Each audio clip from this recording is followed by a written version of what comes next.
میرے بھائیو، آج کے درس میں ہمارا موضوع ہے مال تجارت میں زکوٰۃ۔ سونے چاندی میں زکوٰۃ کے بارے میں گفتگو ہو چکی، جانوروں میں زکوٰۃ کے بارے میں بھی گفتگو ہو چکی، غلہ اناج وغیرہ میں زکوٰۃ کے بارے میں بھی گفتگو ہو چکی، اور آج کا موضوع ہے مال تجارت میں زکوٰۃ، یعنی کہ وہ مال جو بیچنے کے لیے تیار کیا گیا ہے، کاروبار کے لیے تیار کیا گیا ہے، اس میں زکوٰۃ، چاہے وہ جانور ہوں، چاہے مشینری ہو، چاہے کپڑا ہو، کتابیں ہوں، پنکھے ہوں، کوئی بھی چیز ہے جو بیچنے کے لیے تیار کی گئی ہے، کاروبار کے لیے، تجارت کے لیے تیار کی گئی ہے، اس میں زکوٰۃ، یہ ہمارا آج کا موضوع ہے۔ اور چونکہ مال تجارت میں زکوٰۃ کے کچھ علماء کرام قائل نہیں ہیں، اس لیے یہ واضح کرنے کے لیے کہ مال تجارت میں بھی زکوٰۃ ہے، دلائل توجہ سے سننا ہوں گے تاکہ یہ موضوع اچھی طرح ہم سمجھ آئیں۔ جو آیت کریمہ میں نے آپ کے سامنے تلاوت کی ہے، اس سے بھی استدلال کیا گیا ہے اس بات پہ کہ مال تجارت میں زکوٰۃ ہے۔ چنانچہ اللہ تبارک و تعالی سورہ بقرہ میں فرما رہے ہیں کہ اے ایمان والو، ان اچھی چیزوں میں سے اللہ کی راہ میں خرچ کرو جو تم نے کمائی ہیں۔ اسی لیے امام بخاری رحمہ اللہ اپنی بخاری شریف میں تجارت کی زکوٰۃ واضح کرنے کے لیے باب باندھتے ہیں، باب صدقۃ الکسب والتجارہ، تو کسب سے مراد اس آیت میں تجارت ہے۔ اور سمورہ ابن جندب رضی اللہ تعالیٰ عنہ روایت کرتے ہیں کہ نبی علیہ الصلاۃ والسلام ہمیں حکم دیا کرتے تھے کہ ہم ہر اس چیز میں سے زکوٰۃ ادا کریں جسے ہم نے کاروبار کے لیے، تجارت کے لیے، بیچنے کے لیے تیار کیا ہے۔ لیکن یہ روایت کچھ ضعیف ہے، اس لیے اس حدیث سے مال تجارت میں زکوٰۃ کے موضوع پہ مکمل طور پہ استدلال نہیں کیا جا سکتا، لیکن دیگر احادیث موجود ہیں جو مال تجارت میں زکوٰۃ پہ دلالت کرتی ہیں۔ ان میں سے ایک وہ حدیث ہے جسے امام بخاری رحمہ اللہ جناب عبداللہ ابن عباس رضی اللہ عنہما سے روایت کرتے ہیں کہ جب وہ یمن کی طرف جانے لگے تو نبی علیہ الصلاۃ والسلام نے کہا تھا کہ تم نے اہل یمن کو سب سے پہلے جس چیز کی دعوت دینی ہے وہ کیا ہے؟ وہ کیا ہے میرے بھائیو؟ جی، توحید و رسالت۔ یہ سب سے پہلی دعوت تم نے ان لوگوں کو جا کے دینی ہے۔ فرمایا اگر وہ یہ مان لیں، فَأَعْلِمْهُمْ أَنَّ اللَّهَ افْتَرَضَ عَلَيْهِمْ 5 صلوات فِي كُلِّ يَوْمٍ وَلَيْلَةٍ، پھر انہیں یہ بتانا ہے کہ اب تم نے کلمہ پڑھ لیا ہے، اب تمہارے اوپر ایک دن اور ایک رات میں 5 بار نماز ادا کرنا ضروری ہو چکا۔ اگر وہ نماز کے بارے میں بھی مان لیں تو فرمایا فَأَعْلِمْهُمْ أَنَّ اللَّهَ افْتَرَضَ عَلَيْهِمْ صَدَقَةً فِي أَمْوَالِهِمْ تُؤْخَذُ مِنْ أَغْنِيَائِهِمْ وَتُرَدُّ عَلَى فُقَرَائِهِمْ، پھر ان کو یہ بتانا ہے کہ اللہ نے زکوٰۃ واجب کی ہے، صدقہ فرض قرار دیا ہے تمہارے مال میں۔ لفظ کیا بولا نبی علیہ السلام نے؟ تمہارے مال میں اللہ نے زکوٰۃ فرض قرار دی ہے۔ مال کا لفظ عام ہے، اس میں سونا چاندی بھی ہے، اس میں جانور بھی ہیں، اس میں غلہ اور اناج بھی ہے، اور اس میں مال تجارت بھی ہے۔ تو اس حدیث سے بھی معلوم ہوا کہ تجارت کے مال میں بھی زکوٰۃ واجب ہوتی ہے۔ ایسے ہی بخاری شریف میں ایک اور حدیث آتی ہے جسے جناب ابو ہریرہ روایت کرتے ہیں، کہتے ہیں کہ نبی علیہ الصلوۃ والسلام نے جناب عمر فاروق کی ڈیوٹی لگائی کہ وہ زکوٰۃ کا مال جمع کریں۔ چنانچہ وہ زکوٰۃ جمع کرنے کے لیے، زکوٰۃ وصول کرنے کے لیے گئے۔ مختلف لوگوں کے پاس جانا ہوا، لیکن کچھ لوگوں نے زکوٰۃ ادا نہیں کی۔ ان میں سے ایک تھے جناب خالد ابن ولید رضی اللہ تعالی عنہ، اور ایک تھے نبی علیہ الصلوۃ والسلام کے چچا جناب عباس رضی اللہ عنہ، اور تیسرے نمبر پہ ایک آدمی تھا جس کا نام تھا ابن جمیل۔ تین آدمیوں کی شکایت لے کر جناب عمر فاروق نبی علیہ الصلوۃ والسلام کے پاس آئے کہ ان تین لوگوں نے زکوٰۃ نہیں دی۔ تو آپ نے فرمایا پہلے آدمی کے بارے میں، میرے بھائی توجہ سے، کہیں ہمارا شمار ان میں نہ ہو جائے جو اس پہلے آدمی کی طرح ہیں جس کا نام ہے ابن جمیل۔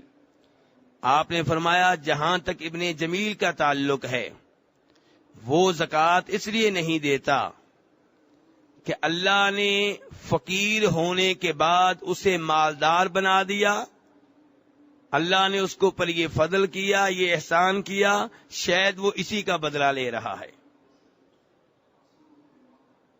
نبی علیہ الصلوۃ والسلام کے الفاظ، اس میں بڑی مذمت ہے اس آدمی کی کہ اللہ نے فقیر تھا اسے غنی کر دیا، مالدار بنا دیا، رزق حلال دیا، اب چاہیے یہ تھا کہ اللہ کی راہ میں خوب خرچ کرتا، کیونکہ دینے والا اللہ ہے، لیکن وہ کیا کر رہا ہے؟ کنجوسی کرتا ہے، وہ زکوٰۃ جو واجب ہے وہ بھی دینے کے لیے تیار نہیں ہے، باقی صدقہ خیرات تو دور کی بات ہے۔ اس کے بعد آپ نے فرمایا، اور جہاں تک تعلق ہے عباس کا یعنی میرے چچا کا، تو عباس کی زکوٰۃ میرے ذمے ہے، اس سال کی بھی اور ایک سال مزید کی بھی، یعنی کہ میرے چچا جو ہیں 2 سال کی زکوٰۃ ایڈوانس جمع کرا چکے ہیں، 2 سال کی زکوٰۃ ایڈوانس جمع کرا چکے ہیں، اور باقی رہے خالد بن ولید رضی اللہ عنہ، ان کے بارے میں آپ نے فرمایا انکم تظلمون خالدن، خالد سے زکوٰۃ مانگنا یہ ان کے اوپر ظلم کرنے کے مترادف ہے۔ خالد بن ولید سے زکوٰۃ مانگنے کا حق نہیں بنتا۔ کیوں؟ فرمایا اس لیے کہ خالد بن ولید رضی اللہ عنہ نے اپنی زریں اور اپنا سارا مال اللہ کی راہ میں وقف کر دیا ہے۔ جب سارا مال اب ان کا اللہ کے لیے ہے تو زکوٰۃ کیسے ادا کریں؟ ان کا مال ہوتا تو زکوٰۃ ادا کرتے، اب مال ان کا رہا ہی نہیں، مال کس کا ہو گیا اب؟ اللہ کا۔ لیکن یہاں پہ میرے بھائی توجہ سے، الفاظ آپ نے کیا استعمال کیے ہیں کہ خالد ابن ولید کی زر ہیں اور ان کا سامان اللہ کی راہ میں وقف ہو چکا۔ اس کا کیا مطلب ہے کہ اگر ان کی زریں اور یہ مال اللہ کی راہ میں وقف نہ ہوتا تو اس میں زکوٰۃ تھی۔ کون سی زکوٰۃ؟ زرہ میں کون سی زکوٰۃ ہوگی؟ سونے چاندی والی؟ نہیں۔ غلہ اور اناج والی؟ نہیں۔ مال مویشی والی؟ نہیں۔ کون سی زکوٰۃ ہوگی؟ یہ تجارت والی زکوٰۃ ہوگی، یہ تجارت والی زکوٰۃ ہے۔ اس کا مطلب یہ ہے کہ عمر فاروق ان سے تجارت والی زکوٰۃ مانگ رہے تھے، انہوں نے نہیں دی، کیونکہ ان کا یہ مال اللہ کی راہ میں وقف ہے، اللہ کے لیے ہے، اپنی ذاتی ملکیت کے لیے نہیں ہے۔ اور یہاں سے بھی معلوم ہوا، پہلے بھی میں نے گزارش کی تھی کہ جو مسجد کا فنڈ ہے، مدرسے کا فنڈ ہے، کسی ہاسپٹل کا فنڈ ہے، اس کے اوپر زکوٰۃ نہیں ہے، کیونکہ وہ کسی کی ملکیت نہیں ہے، وہ مال وہ پہلے سے ہی اللہ کی راہ میں ہے، تو اس کے اوپر زکوٰۃ نہیں ہے۔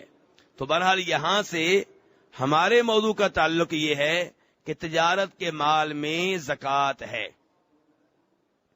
اور میرے بھائیو، صحابہ کرام کے اقوال، صحابہ کرام کے عمل سے بھی یہی چیز معلوم ہوتی ہے. چنانچہ امام شافعی رحمہ اللہ اپنی مشہور و معروف کتاب الام میں روایت کرتے ہیں جناب عبداللہ بن عمر رضی اللہ عنہما سے. وہ کہتے ہیں لیس فی العروض زکاۃ الا ما کان للتجارہ. عبداللہ بن عمر کہہ رہے ہیں کہ جو لوگوں کے پاس سامان ہوتا ہے اس سامان میں زکوٰۃ نہیں ہے سوائے اس سامان کے جو تجارت کے لیے ہو، بیچنے کے لیے ہو، کاروبار کے لیے ہو. تو عبداللہ بن عمر کے اس قول سے کیا معلوم ہوا کہ تجارت کے مال میں زکوٰۃ جی ہے، تجارت کے مال پہ زکوٰۃ لاگو ہوگی. اور ایسا ہی قول عبداللہ ابن عباس رضی اللہ عنہما کا ہے. صحابہ کرام میں کوئی ایسا صحابی نہیں ہے جس نے تجارت میں زکوٰۃ کی مخالفت کی ہو، اور تجارت میں زکوٰۃ کا فتویٰ دینے والے صحابہ کرام موجود ہیں. ایسے ہی تابعین میں آ جائیں تو جناب عمر بن عبدالعزیز رحمہ اللہ بہت بڑے تابعی بھی ہیں، خلیفہ راشد بھی ہیں، ایک اچھے حکمران بھی ہیں. تو ان کے بارے میں امام مالک رحمہ اللہ موطا میں روایت کرتے ہیں کہ انہوں نے زریق بن حیان انہیں آرڈر بھیجا. کیا آرڈر بھیجا؟ کہا کہ من مر بک من المسلمین انظر من مر بک من المسلمین فخذ مما يظهر من اموالهم مما يديرون من التجارات من كل 40 دینارا دینارا. آپ کہہ رہے ہیں اپنے سرکاری آفیسر سے کہ جو مسلمان تمہارے علاقے سے گزریں، جہاں پہ تمہاری ڈیوٹی ہے وہاں سے جو تاجر گزریں، جو مسلمان گزریں، ان کو چیک کرو. اگر ان کے مال میں ایسا مال موجود ہے جو تجارت کے لیے ہے تو اس میں سے زکوٰۃ لو. ہر 40 دینار میں 1 دینار وصول کر لو. ہر 40 دینار میں کتنے دینار وصول کر لو؟ تو یہ زکوٰۃ کتنے فیصد ہوئی پھر؟ 2.5%. یعنی کہ ہر 40 میں سے 1، 80 میں سے 2، 100 میں سے 2.5. تو یہ 2.5% زکوٰۃ ان سے وصول کرو. اور امام ابن منذر رحمہ اللہ اپنی کتاب الاجماع میں لکھتے ہیں کہ صحابہ کرام، تابعین وغیرہ مسلمانوں کا اجماع ہے اس بات پہ کہ تجارت کے مال میں بھی زکوٰۃ واجب ہوتی ہے. تو اس لیے میرے بھائیوں، جو بھی آدمی جس چیز کا کاروبار کر رہا ہے اس میں سے زکوٰۃ ادا کرے گا. زکوٰۃ کب ادا کرے گا؟ جب اس مال میں نصاب پورا ہو جائے، اور نصاب پورا ہونے کے بعد 1 سال مکمل ہو جائے. تجارت میں نصاب کیا ہے میرے بھائیوں؟ 52.5 تولے چاندی کی قیمت کے برابر آپ کا تجارت کا مال ہے، یا 7.5 تولے سونے کی مالیت کے برابر آپ کی تجارت والا مال ہے. اور یہ مال نصاب تک پہنچا ہے مارچ کے مہینے میں، تو آئندہ سال مارچ کے مہینے میں آپ اس میں سے زکوٰۃ نکالیں گے 2.5%. فیکٹری کے مالکان دیکھیں کہ ان کی فیکٹری میں کس چیز کی پیداوار ہے، وہ کیا بنا رہے ہیں. سائیکل بناتے ہیں جی. اب وہ جو سائیکل ان کی فیکٹری میں بیچنے کے لیے پڑے ہوئے ہیں، کون سے سائیکل؟ جو ایک وہ سائیکل ہیں جو ضائع ہو گئے، جو بیچنے والے نہیں ہیں، میں ان کی بات نہیں کر رہا. ان کی فیکٹری میں وہ مال جو بیچنے کے لیے پڑا ہوا ہے، اور وہ ان کا مال جو مارکیٹ میں جا چکا ہے بیچنے کے لیے، اور وہ نقدی جو ان کے پاس ہے، ان سب کو ملائیں اور ان سب کی میں سے 2.5% زکوٰۃ ادا کریں. کئی لوگوں نے ان سے سائیکل لیے ہوں گے، کئی دکانداروں نے، لیکن پیسے ادا نہیں کیے ہوں گے. ان کا حساب بھی رکھیں. ہاں، اگر کسی ایسی پارٹی سے واسطہ پڑا ہے جن کے ہاں پیسے پھنس چکے ہیں، ملنے کی امید نہیں ہے، ان میں زکوٰۃ فی الحال نہیں ہے. لیکن وہ کاروباری لوگ، وہ ایجنسیاں، وہ دکاندار جنہوں نے آپ سے سائیکل لیے اور ابھی تک پیسے ادا نہیں کیے اور آپ کو معلوم ہے کہ پیسے ادا کر دیں گے، انہیں بھی وہ پیسے بھی آپ زکوٰۃ کے مال میں جمع کریں گے، ان میں سے بھی 2.5% ادا کریں گے. یہاں پہ ایک سوال پیدا ہوگا کہ فی الحال مثال میں دے رہا ہوں سائیکل کی فیکٹری کی. سائیکل کی فیکٹری میں مشینری بھی ہوگی بڑی بڑی مہنگی، ہو سکتا ہے ایک ایک مشین کروڑ کی ہو، تو کیا ان میں بھی زکوٰۃ ہے؟ صحیح بات یہ ہے کہ ان میں زکوٰۃ نہیں ہے. زکوٰۃ اس مال میں ہے جو بیچنے کے لیے ہے، یہ مشینیں بیچنے کے لیے نہیں ہیں. کریانے کی دکان ہے، بڑے بڑے مہنگے فریزر پڑے ہوئے ہیں. یہ فریزر ہے جی آئس کریمیں رکھنے کے لیے، اور یہ فریزر ہے جوس وغیرہ رکھنے کے لیے. ایسے کئی ایک فریزر پڑے ہوئے ہیں، تو کیا ان فریزر میں بھی زکوٰۃ ہوگی؟ نہیں، ان میں زکوٰۃ نہیں ہوگی. فریزر کے اندر جو آئس کریمیں ہیں بیچنے کے لیے ان میں زکوٰۃ ہے. فریزر کے اندر جو جوس پڑے ہوئے ہیں بیچنے کے لیے ان میں زکوٰۃ ہے. فریزر بیچنے کے لیے اس دکان میں نہیں پڑا ہوا، استعمال کے لیے ہے، اور استعمال کی چیزوں کے اوپر زکوٰۃ نہیں ہوتی. ہاں، وہ دکان جو فریزر بیچنے کے لیے ہے، وہاں جو فریزر پڑے ہوئے ہیں ان کے اوپر زکوٰۃ ہوگی. تو میرے بھائی یہ ہے مال تجارت میں زکوٰۃ. اب یہاں پہ ایک سوال اور پیدا ہوگا، وہ یہ ہے کہ فیکٹری کا مالک زکوٰۃ میں کیا دے؟ کیا زکوٰۃ میں سائیکل تقسیم کر دے یا زکوٰۃ میں پیسہ دے؟ کریانے کی دکان کا مالک زکوٰۃ میں آئس کریمیں تقسیم کرے یا پیسہ دے؟